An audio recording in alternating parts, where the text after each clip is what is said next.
కార్తీక్ వేసిన ప్లాన్‌తో జోష్న గురించి గుండె పగిలే నిజాలు తెలుసుకున్న కాంచన, శివన్నారాయణ.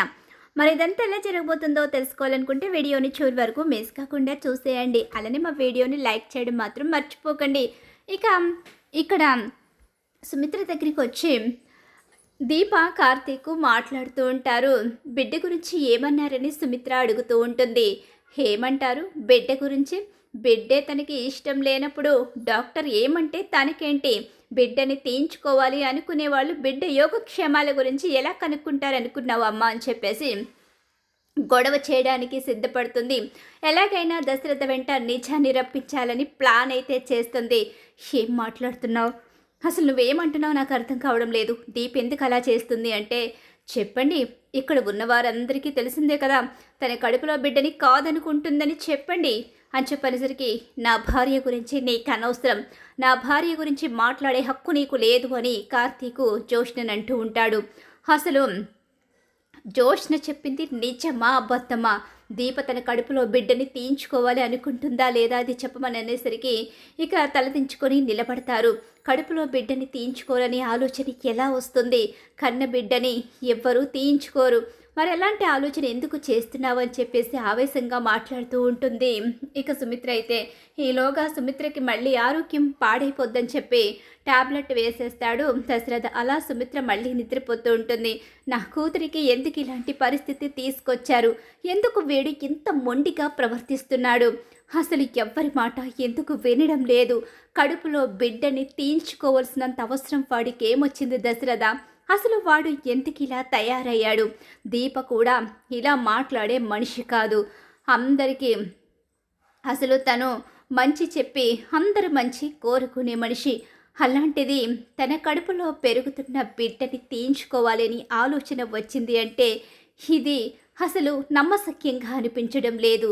మీరందరూ కలిసి ఏదైనా నిజాన్ని దాచిపెడుతున్నారా అని శివనారాయణ అడుగుతూ ఉంటాడు.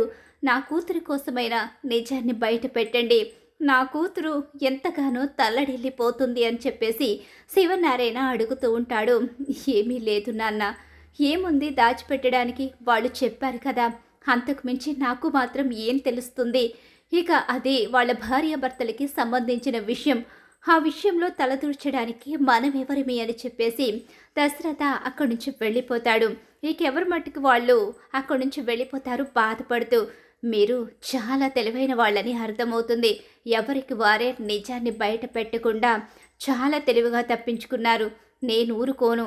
ఇక్కడ ఇంత జరుగుతుంది అంటే ఖచ్చితంగా ఆ దాసు దీప గురించి డాడీకి అలాగే బావకి దీపకి నిజం చెప్పేసినట్టే అనిపిస్తుంది. బోన్ మ్యారో ఇవ్వబోయేది కూడా నేను కాదు, దీపే అని నాకు అనుమానంగా ఉంది. కానీ ఆ డాక్టర్ మాత్రం నాకు నిజం చెప్పలేదు. నేను ఎక్కడ తేల్చుకోవాలో అక్కడికి వెళ్ళి తేల్చుకుంటాను అని చెప్పేసి దాసుకి కాల్ చేస్తుంది. అలా కాల్ చేసేసరికి ఈలోగా దాస్ అయితే కార్తీక్కి ఫోన్ చేస్తాడు. కార్తీక్, మళ్ళీ జోష్న కాల్ చేస్తుంది ఏంటి? అసలు ఏం జరిగింది కార్తీక్ అని చెప్పనేసరికి, మావయ్య, నీ కూతురు చాలా పెద్ద గొడవ చేసింది. ఇప్పుడు ఇక్కడ ఏం జరుగుతుందో తెలుసుకోవడానికి చాలా ప్రయత్నాలే చేస్తుంది. నా నోటి వెంట, మావయ్య నోటి వెంట నిజాలు తెలుసుకోవడానికి తను చాలా రకాల ప్రయత్నాలు చేసింది. నిజం బయట పడకపోయేసరికి ఇప్పుడు నీకు ఫోన్ చేసింది. సరే, నువ్వు జోష్నని కలవడానికి వెళ్ళు, జోష్నతో మాట్లాడు. ఇక జోష్నకి ఎలా చెప్తావో నీ రీతిలో నువ్వు చెప్పు, మిగతాది నేను చూసుకుంటాను. ఇక నువ్వేమీ కంగారు పడకు, దీపకేం కాదు, నేను చూసుకుంటాను కదా అని చెప్పేసి కార్తీక్ చెప్తూ ఉంటాడు. ఏమోరా, రోజు రోజుకి జోష్నలో క్రూరత్వం పెరిగిపోతుంది. తను మనిషిని అలాగే మానవత్వం ఉంది అన్న విషయాన్ని కూడా మర్చిపోతుంది. జోష్న ఏమైపోతుందో అని భయంగా ఉంది. జోష్న ఏమైపోతుందని భయపడకు, తనకి ఎలా బుద్ధి చెప్పాలో అలానే నేను చెప్తాను అని చెప్పేసి ఇక కార్తీక్ అయితే అంటూ ఉంటాడు. ఈలోగా దాసు బయలుదేరతాడు. ఎక్కడికే? మళ్ళీ ఎక్కడికి వెళుతున్నావే నువ్వు? మళ్ళీ ఏం చేయబోతున్నావు? ఇప్పటి వరకు చేశావు, ఏదో తేల్చాలి అనుకున్నావు. కడిగి నువ్వు దీపా కార్తీకు నిజం దాచిపెడుతున్నారని బయట అయితే పెట్టావు. కానీ అక్కడ ఒరిగింది ఏమీ లేదు. ఆ కార్తీక్ గాడు దీపకి సపోర్ట్ చేస్తూ వాళ్ళ అమ్మ నోరు, తాతయ్య నోరు, నీ నోరు, నా నోరు, అందరి నోరు మూయించేశాడు.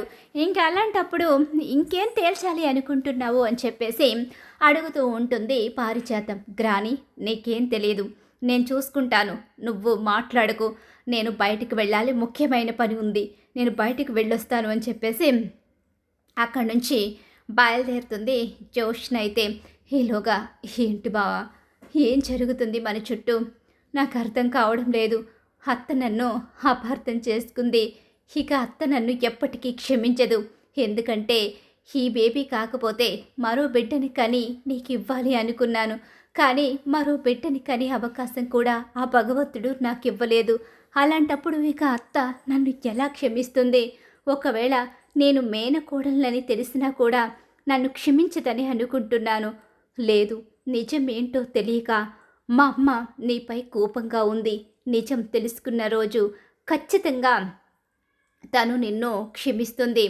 ఇక నువ్వు భయపడకు అని చెప్పేసి అంటూ అక్కడ ఆలోచిస్తూ ఉంటాడు. ఇప్పుడు ఏం జరిగిపోతుంది, అసలు ఏ రకంగా అమ్మకి తాతకి నిజం తెలిసేలా చేయాలి? నేను నిజం తెలియకూడదు అనుకున్నది కేవలం అత్తకి మాత్రమే. ఇప్పుడు అత్తకి నిజం తెలిస్తే అత్త ఇప్పుడున్న ఆరోగ్య పరిస్థితిని బట్టి తనకు జరిగిన అన్యాయాన్ని తలుచుకుని తట్టుకోలేదు అని చెప్పి అత్తకి నిజం తెలియకూడదని అనుకున్నాను. కానీ ఈ నిజం తెలియవలసిన వాళ్ళకి తెలియాల్సిందే. ఆలస్యం చేసే కొద్దీ ప్రమాదాలు ఎక్కువైపోయేలా కనిపిస్తున్నాయి. అన్ని వైపుల నుంచి ప్రమాదం ముంచుకొచ్చేటప్పుడు కొన్ని విషయాల్లో ముందడుగు వేయడమే కరెక్ట్ అని చెప్పేసి కార్తీక్ నిర్ణయించుకుంటాడు. సరే దీప, నువ్విక్కడే ఉండు, నేను డాక్టర్కి చెప్పి వెళతాను, నువ్వేం కంగారు పడుకు అని చెప్పేసి కార్తీక్ అంటూ ఉంటాడు. బావా, ఎక్కడికి వెళ్తున్నావు నువ్వు? త్వరగా వచ్చేస్తావు కదా? నేను వచ్చేస్తాను, నువ్వేం కంగారు పడకు. నేను డాక్టర్కి, ఇక్కడున్న నర్స్కి వాళ్ళకి చెప్పి వెళతాను. కానీ నువ్వు మాత్రం ఎక్కడికి వెళ్ళకు, నాకు చెప్పకుండా ఎక్కడికి వెళ్ళొద్దు అని చెప్పేసి అంటూ ఉంటాడు కార్తీక్. ఇంకెక్కడికి వెళ్ళను బావా, ఆల్రెడీ ఒకసారి పడిన తర్వాత కూడా ఇంకెవరి మాట అయినా ఎలా వింటాను, ఎట్టి పరిస్థితిలోని వినను అని చెప్పేసి బాధపడుతూ దీప తన కూతురు శౌర్య ఇచ్చిన బొమ్మని చూసుకుంటూ, నీకు అన్యాయం చేస్తున్నాను అత్త, నీ కోరికను తీర్చలేకపోతున్నాను. ఇంటి కోడలిగా బాధ్యతను తీసుకుని అత్తమామల కోరికలు తీర్చి ఇక మిమ్మల్ని జాగ్రత్తగా చూసుకోవాలి, సంతోషపెట్టే బాధ్యత నాకుంది. బావకి, నీకు, మావయ్యకి అందరికీ అన్యాయం చేస్తున్నాను. మీ కొడుకు వారసత్వాన్ని ఎత్తుకోవాలని, మీ కొడుకు వారసత్వాన్ని చూసుకోవాలని మీ కలని ఇక కలగానే చితిమేస్తున్నాను అని చెప్పేసి బాధపడుతూ ఉంటుంది దీప. ఇక బొమ్మని చూసుకుంటూ తల్లడిల్లిపోతూ ఉంటుంది.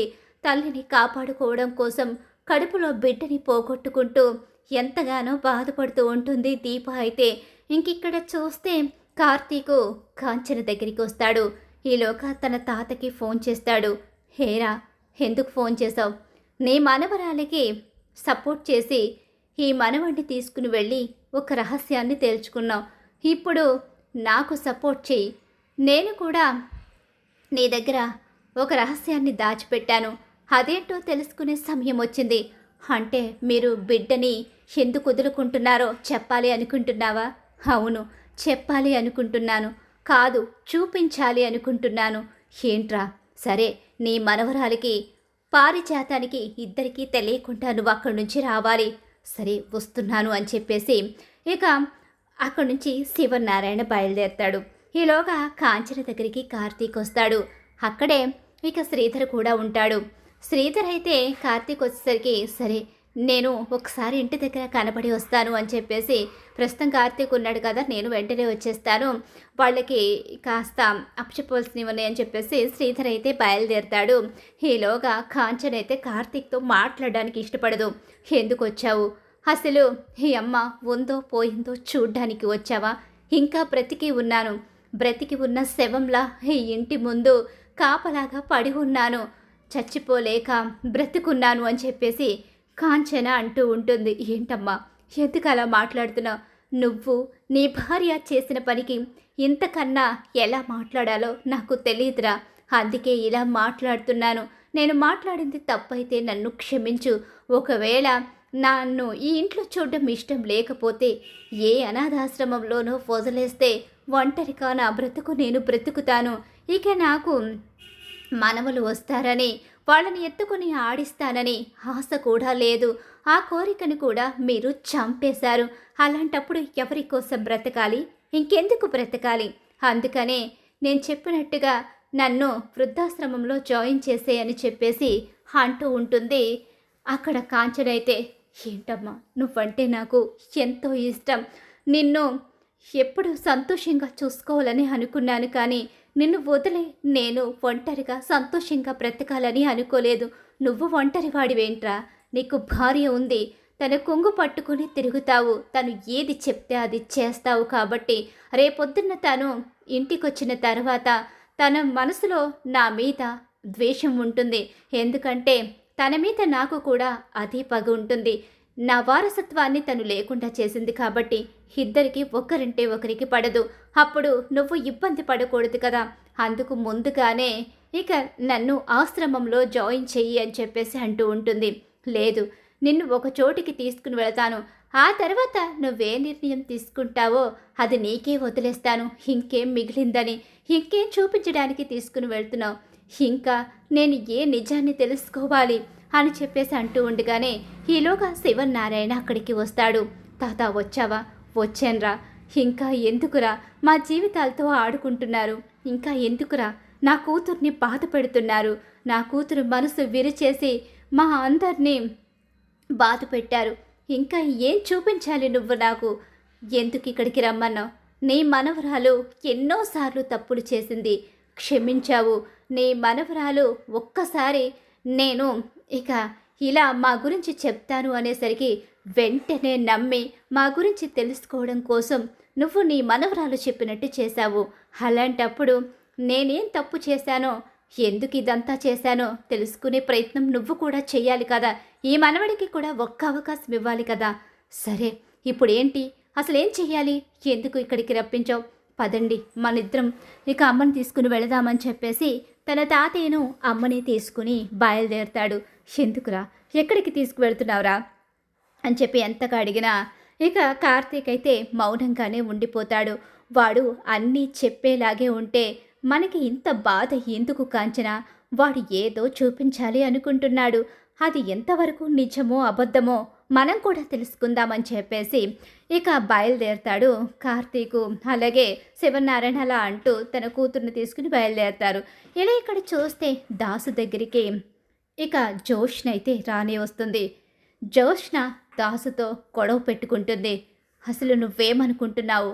నా జీవితాన్ని ఏం చెయ్యాలి అనుకుంటున్నావు? నిజంగా నువ్వు నా కన్న తండ్రివేనా? ఏంటమ్మా జోష్న, అసలు నువ్వు నా కన్న కూతురువే కాదు, దశరథన్నయ్య కూతురు అని డాక్టర్ రిపోర్ట్స్ ఇస్తే పదే పదే ఎందుకు నన్ను నీ కన్న తండ్రినని ప్రతిసారి గుర్తు చేసి మా బిడ్డ మాకు దూరమైన విషయాన్ని గుర్తు చేస్తూ ఉంటావు? ఇక చాలే, ఆపు నాన్న నీ నాటకాలు. నువ్వు, డాడీ, అలాగే బావ, దీప నలుగురు కలిసి చాలా బాగా నటిస్తున్నారు. కానీ మీ నటన గురించి నాకు తెలిసిపోయింది. ఏం తెలిసింది నీకు? అసలు మేము నటిస్తున్నట్టు నీకు ఎలా అనిపిస్తుంది? నటించడం మాకు చేత కాదు, ఆశపడ్డం కూడా రాదు. మేము ఎప్పుడు మాలాగే ఉంటాము అని చెప్పేసి ఇక దాసు అయితే అంటూ ఉంటాడు. ఈలోగా ఇక కార్తీకు కాంచనని అలాగే అక్కడ శివనారాయణని తీసుకుని అక్కడికైతే వస్తాడు. ఏంట్రా ఈ టైంలో ఇక్కడికి ఎందుకు తీసుకొచ్చావు? ఇక్కడెవరున్నారు? పైగా ఈ ప్లేస్ అంతా చీకటిగా ఉందేంటి? ఏమైందిరా, ఎక్కడికి తీసుకొస్తున్నావు అని చెప్పేసి పదే పదే కాంచన శివనారాయణ అడుగుతూనే ఉంటారు. వచ్చాం కదా, మీరు కంగారు పడకండి అని చెప్పేసి ఇక ముగ్గురు ఒక చోట నిలబడతారు.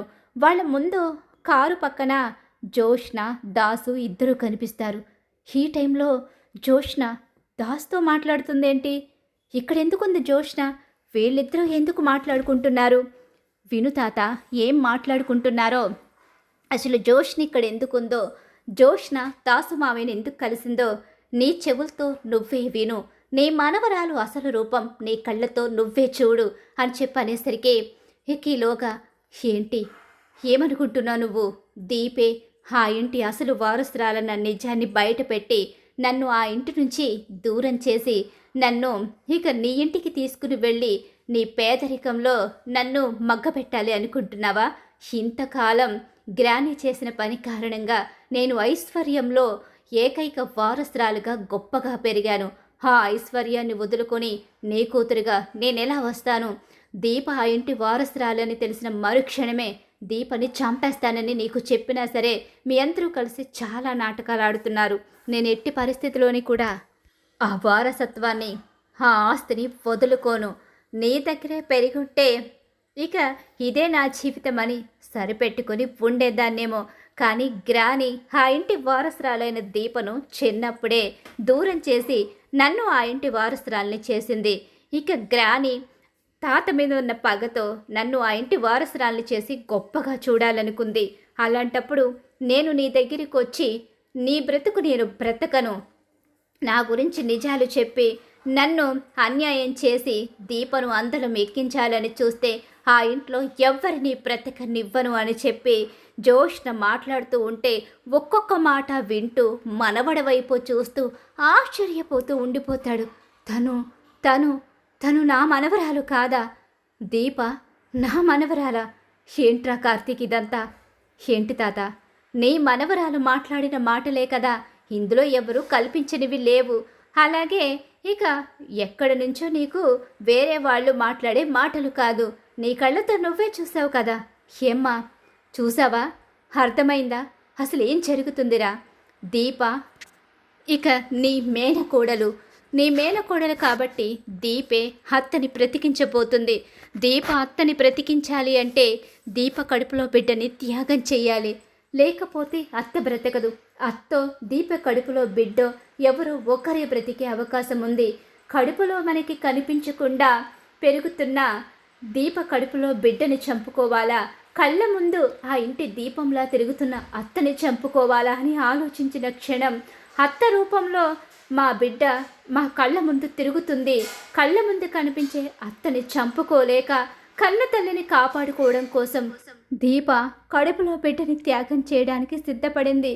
కన్న తల్లిలా పెంచిన అత్తని కాపాడుకోవడం కోసం నేను కూడా దీప త్యాగానికి అంగీకరించాను. ఇక మావయ్య అంటావా? మావయ్యకి కూడా 2 రోజుల క్రితమే ఈ నిజం తెలుసు. దీపే తన కూతురని. దీప కడుపులో బిడ్డని చంపుకోవడానికి మావయ్య అంగీకరించలేదు. అత్త మొహం చూసి ఈ విషయం చెప్పమంటే అప్పుడు మావయ్య తప్పనిసరి పరిస్థితిలో ఈ విషయానికి ఒప్పుకున్నాడు. ఎవరైనా తన సొంత మనవరాలు తన కళ్ళ ముందే చనిపోతుంది, పురుడు పోసుకోకముందే కడుపులో బిడ్డని తన కూతురు పోగొట్టుకుంటుందంటే ఏ తండ్రి ఒప్పుకుంటాడమ్మా? కానీ ఏమీ చేయలేని నిస్సహాయ స్థితి మావయ్యది. మా అందరిది కూడా అదే పరిస్థితి. ఇప్పుడు మీరే చెప్పండి తాత, ఎవరిని వదులుకోమంటారు, ఎవరిని కాపాడుకోమంటారు అని చెప్పి కార్తీకు నిలదీస్తాడు. ఇక అక్కడ ఉన్న శివనారాయణ, కాంచన ఎటు మాట్లాడలేక ఉండిపోతారు. దీపని ఇక ఎలా అర్థం చేసుకోవాలి? దీపని ఎంతో బాధ పెట్టాను. నా మేనకోడలు దీప ఇంత త్యాగం చేస్తుందని తెలుసుకోలేక తనని అపార్థం చేసుకున్నాను అంటూ దీప దగ్గరికి తీసుకుని వెళ్ళరా, దీని సంగతి తర్వాత చెప్తాను అని చెప్పి అంటూ ఉంటుంది కాంచన. నేను విడిచిపెట్టను తాత, ఆవేశపడొద్దు. చూసావు కదా జోష్న ఎంతటి మూర్ఖురాలో. అత్త ఆపరేషన్ అయ్యేంత వరకు నువ్వే నిజాన్ని బయట పెట్టడానికి లేదు. మిమ్మల్ని తప్పుదారి పట్టిస్తున్న జోష్న గురించి మీరు కూడా తెలుసుకోవాలని చెప్పి నేను ఇక్కడి దాకా తీసుకొచ్చి ఆ నిజం బయటపడేలా చేశాను. అంతవరకే మీరు ఈ విషయాన్ని ఇప్పుడప్పుడే మాత్రం మీరు జోష్నని అడగడానికి లేదు. ఎట్టి పరిస్థితిలోని ఈ విషయంలో మీరు తొందరపడద్దు తాత. అత్త ఆపరేషన్ అయ్యి కోలుకున్న తర్వాత అప్పుడు జోష్నకి బుద్ధి చెప్పాలి అని చెప్పేసి కార్తీకు శివనారాయణ దగ్గర మాట తీసుకుంటాడు. ఇక దీప దగ్గరకు శివనారాయణ, కాంచన వెళ్ళి నన్ను క్షమించమ్మా అంటూ శివనారాయణ, నన్ను క్షమించు దీప, మేనకోడల, నువ్వు నా మేనకోడలవని తెలుసుకోలేక నిన్ను అపార్థం చేసుకుని నువ్వు నా కొడుకుని కొంగును కట్టేసుకుని నాకు ద్రోహం చేస్తున్నావు అనుకున్నాను. కానీ నువ్వు ఇంత బాధని కడుపులో మోస్తున్నావని తెలుసుకోలేకపోయానే. నన్ను క్షమించవే, ఈ మేనత్తను క్షమిస్తావా అని చెప్పి క్షమాపణ అడుగుతూ ఉంటుంది. ఇక దీపను కాంచన అయితే అలా దీప తన మేనకోడలని జోష్న దాసు కూతురనే నిజాన్ని కాంచన శివనారాయణ ఇద్దరూ తెలుసుకుంటారు. అలా కార్తీక్ ప్లాన్ చేసి నిజాన్ని అయితే బయట పెట్టేస్తాడు. దాసు అలాగే జోష్న మాట్లాడుకుంటున్న సమయంలో ఇక జోష్న ఎవరో తెలుసుకున్న శివనారాయణ బుద్ధి చెప్తాను, గట్టిగానే బుద్ధి చెప్తాను. నాకు ద్రోహం చేసిన పారిజాతాన్ని జోష్నని విడిచిపెట్టే ప్రసక్తే లేదని చెప్పేసి ఇక తన కోడలు కోలుకున్నాక తన మనవరాల్ని ఆ ఇంటి వారసురాలిగా నిలబెట్టి అప్పుడు వాళ్ళకి ఎలా బుద్ధి చెప్పాలో అప్పుడు చెప్తానని చెప్పేసి నిర్ణయించుకుంటాడు శివనారాయణ. అలా ప్రస్తుతం నిజమైతే తెలుసుకుంటారు. మరి ఖచ్చితంగా రాబోయే కథలో ఇలా అయితే జరగబోతుంది. ఇలా జరగాలి, జోష్న గురించి నిజం బయటపడాలి, జోష్నకి పారిజాతానికి బుద్ధి చెప్పాలని ఎవరైతే కోరుకుంటున్నారో వాళ్ళు తప్పకుండా మా వీడియోని లైక్ చేయండి. మీరిచ్చే ఒక్క లైక్ మాకు సపోర్ట్ అండ్ ఎంకరేజ్మెంట్గా ఉంటుంది.